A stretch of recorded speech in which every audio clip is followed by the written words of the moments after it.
believing our own thoughts is madness.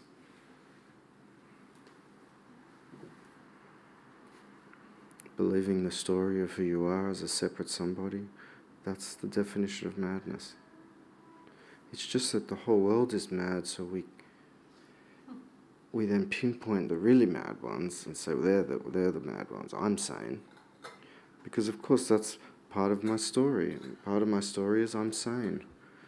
That's what Eli always says. He says the whole world is asleep, but they think that they're awake. Well, I woke up this morning and I opened my eyes and I got out of bed and I had a shower and I went to work. I'm awake.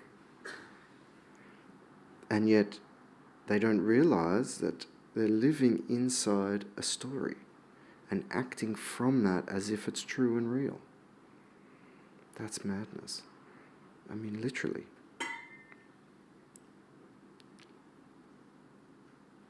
And in a second, you can find sanity by simply stopping.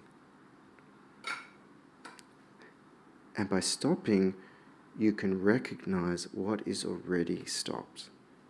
Not what you do, what you made, what you forced, or what you achieved by stopping.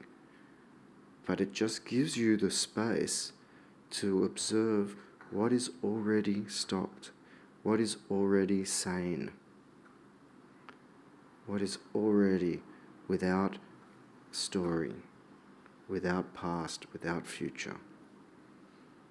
Even with PTSD, you can be dysfunctional in the world, you can have lots of stuff going on, but still your own conscious presence is not, it doesn't have PTSD. Awareness never has PTSD. Awareness doesn't have trauma. Trauma appears in awareness. And I don't negate the trauma, as most of you know. It's painful and it can be very dysfunctional. And I love to work with it. I love that I have tools that I can work with trauma. But that also doesn't negate the deeper truth, that who we are cannot be touched by anything, cannot be touched by any experience, cannot be touched by any trauma.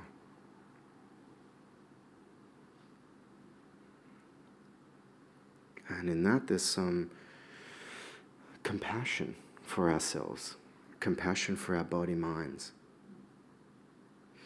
To recognize we have these vulnerable bodies and these vulnerable minds.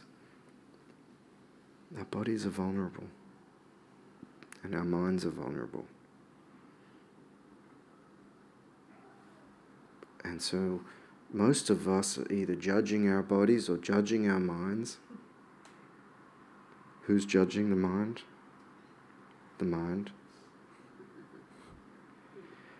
And then using that as a story of why I'm not awake, why I can't be happy.